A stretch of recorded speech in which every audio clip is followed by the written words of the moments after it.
जय अवसान माता की। नमस्कार दोस्तों, आज मैं आपको अवसान माता की दूसरी कहानी सुना रहा हूँ। एक नगर में एक राजा राज्य करते थे। उनके राज में बहुत ही खुशियाँ थीं, लोग बहुत सुखी थे। लेकिन राजा को कोई संतान न होने के कारण राजा बहुत दुखी थे। एक दिन की बात है कि नगर में एक मदारी आया। तो राजा और रानी अपनी छत के ऊपर खड़े हुए थे। तो उन्होंने देखा कि मदारी बंदर और बंदरिया का नाच दिखा रहा है। वह मदारी बंदर बंदरिया को नाच नचाने लगता। यह देखकर रानी को बड़ा ही अच्छा लगा और उन्होंने तुरंत राजा से कहा कि राजा साहब, मैं अकेले पूरा दिन बोर हो जाती हूँ। मेरे कोई संतान नहीं है, मेरा दिन नहीं कटता है। आप ऐसा करिए कि मेरे लिए एक बंदर ही ले लीजिए। तो राजा ने कहा, बंदर लेकर तुम क्या करोगी? तो रानी ने कहा कि मैं उसी के साथ बातें किया करूंगी। तो राजा ने कहा कि उन्हें इस मदारी का ही बंदर ले लिया जाए और जाने मदारी से बंदर लेने की बात कही। तो मदारी ने कहा कि राजा साहब, मेरे पास रोजी रोटी के लिए और कोई साधन ही नहीं है।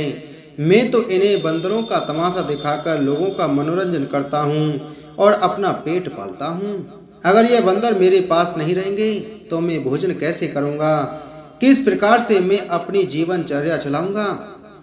यह सुनकर राजा ने कहा कि मदारी, तुम चिंता मत करो, मैं तुम्हें बहुत सारा धन दे दूंगा। लेकिन तुम चाहो तो बंदर के बदले में मैं अपना राज भी दे सकता हूँ। मैं तुमको घर भी दे दूंगा, सोना चांदी भी दे दूंगा, लेकिन तुम उसके बदले में यह बंदर मुझे दे दो। यह सुनकर मदारी को बड़ा अच्छा लगा। उसने सोचा कि मैं तो पूरा दिन कड़ी मेहनत करता हूँ और फिर भी इतना धन मुझे नहीं मिल पाता। क्यों ना मैं अपने बंदर को बेच दूं और ढेर सारा धन राजा से ले लूं। यही सोचकर उस मदारी ने अपने बंदर को राजा को बेच दिया। अब राजा ने बंदर खरीद लिया और रानी को दे दिया। रानी अपना पूरा दिन उस बंदर के साथ बिताती और पूरा दिन खुश रहती। तभी उस बंदर को नहलाती, धूल उड़ती, बाल खींचती, उसको खाना खिलाती, बच्चों की तरह उसका पालन पोषण करने लगी।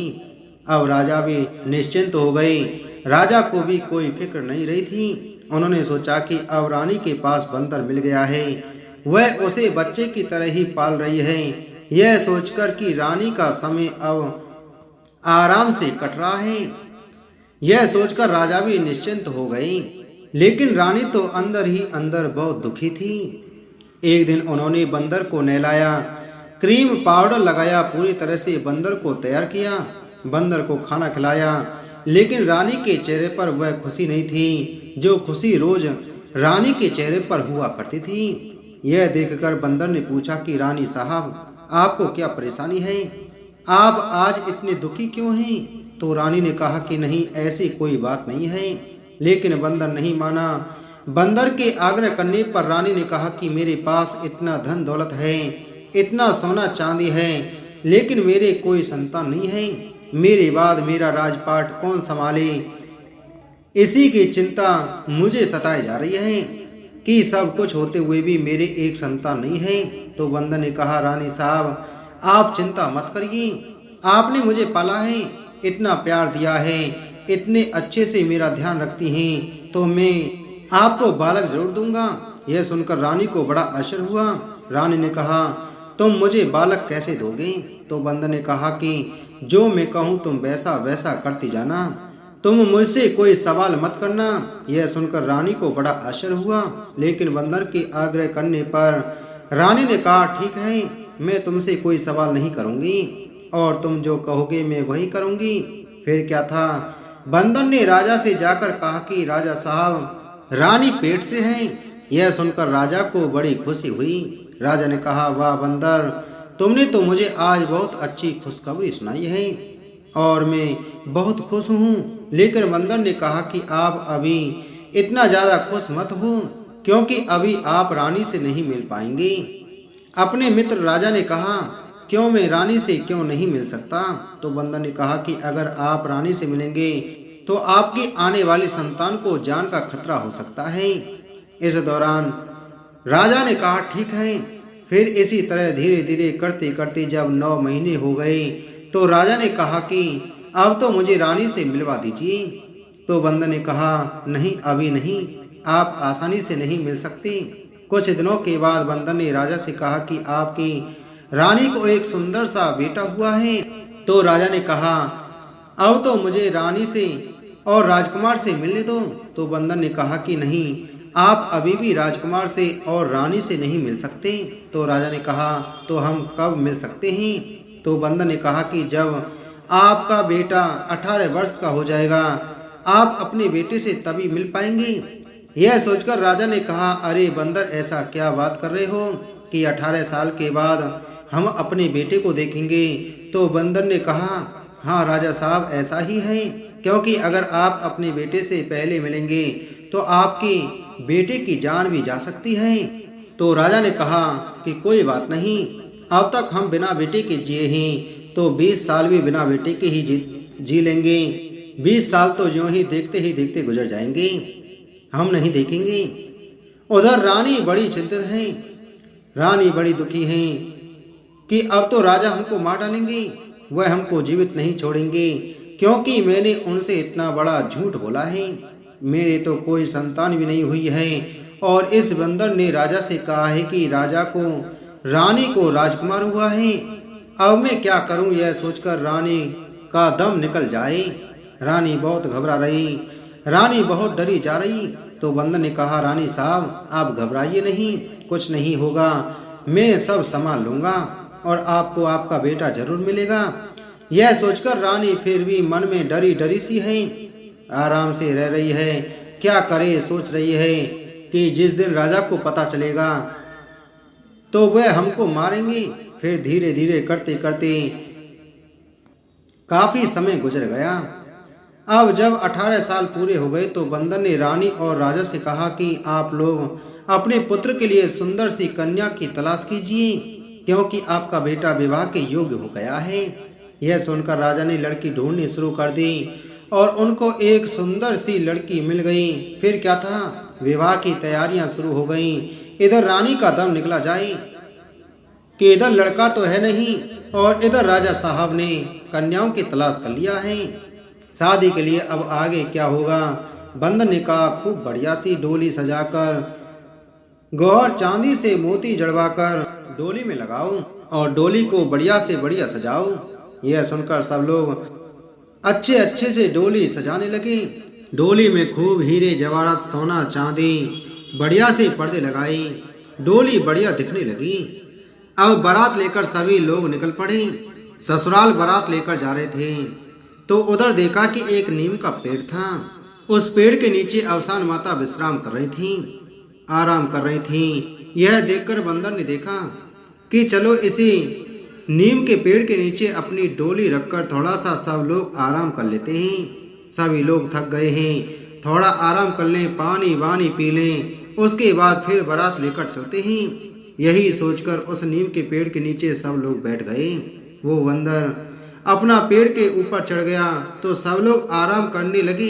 इतने में अवसान माता कुछ जो नीम के पेड़ के नीचे बैठकर आराम कर रही थी, उन्होंने देखा कि अरे वाह, डोली तो बहुत अच्छी लग रही है, इतनी अच्छी डोली है।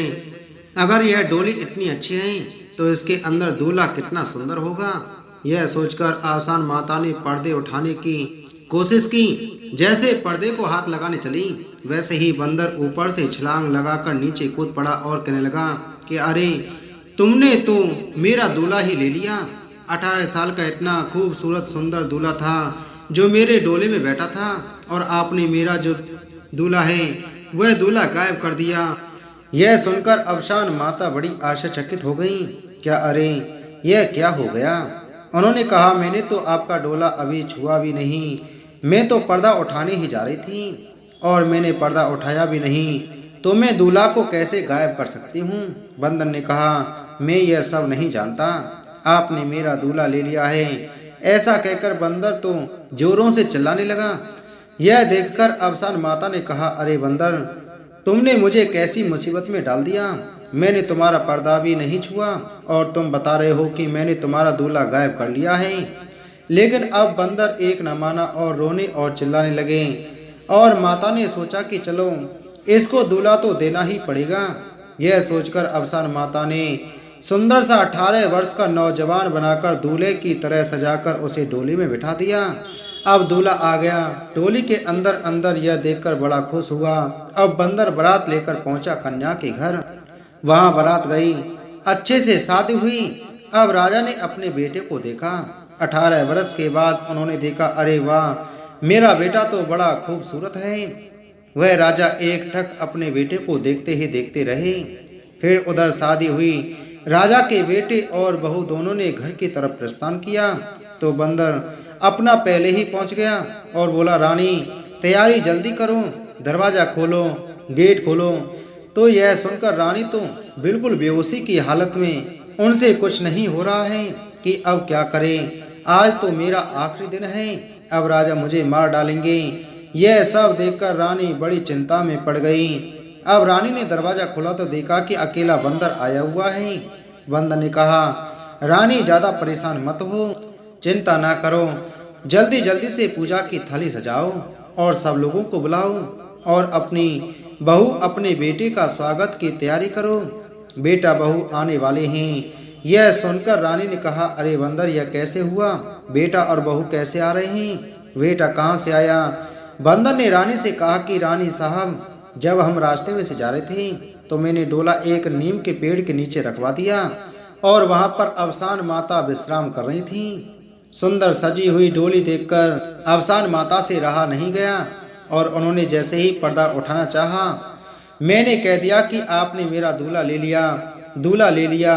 यह सोचकर मैंने बहुत तमाशे किए और माता ने हमें एक सुंदर सा राजकुमार दे दिया। यह सुनकर रानी तो बहुत खुश हुई। उन्होंने कहा, अरे वाह बंदर, तुमने तो मुझे मेरा बेटा दिला दिया, मेरे तो कोई संतान नहीं थी। रानी ने कहा कि अवसान माता ने और माता की कृपा से हमको औलाद प्राप्त हुई है, हमको राजकुमार मिला है। हम अवसान माता की पूजा बड़ी धूमधाम से करेंगे। जब बारात वापस आ गई तो रानी ने अपने बेटे और बहू का स्वागत बड़ी धूमधाम से किया। कुछ समय व्यतीत होने के बाद उन्होंने राजा से सारी कहानी बताई कि राजा साहब, हमने कोई बालक को जन्म नहीं दिया है, लेकिन अवसान माता की कृपा से हमको राजकुमार मिला है, तो इसलिए हमें अवसान माता की पूजा बड़ी धूमधाम से करवानी चाहिए। राजा को यह सुनकर बड़ा आश्चर्य हुआ और उन्होंने कहा कि बिल्कुल, हम अवसान माता की पूजा बड़े ही धूमधाम से करेंगे। और सारे नगर में उन्होंने घोषणा करवा दी कि सभी लोग हमारे घर आएं और माता की पूजा में सभी लोग सम्मिलित हों। यह सुनकर पूरे नगर में खूब नगाड़े बजने लगे और माता की पूजा धूमधाम से राजा ने करवाई। एक दिन बंदर ने देखा कि राजा की प्रजा भी सुखी है और राजा रानी भी सुखी हो रही हैं। तो यह सब देखकर बंदर ने कहा, ऐसा है, अब आप अपने राजकुमार के साथ राजपाट संभालिए, मुझे मेरे मालिक के पास जाने की आज्ञा दे दीजिए, क्योंकि मैं वहीं सुखी हूँ। यह सुनकर राजा और रानी ने बंदर को जाने की आज्ञा दी और जिस प्रकार से अवसान माता ने संतान राजा रानी को दी, उसी प्रकार से अवसान माता की कहानी को सुनने वाले, हुंकार भरने वाले और सभी के परिवार वालों के बेटे की रक्षा करें। जिनको धन नहीं उनको धन दें और सबकी रक्षा करती रहें, सभी के भंडार बढ़ती रहें। इसी मंगल कामना के साथ जय हो अवसान माता की। बोलो अवसान माता की जय।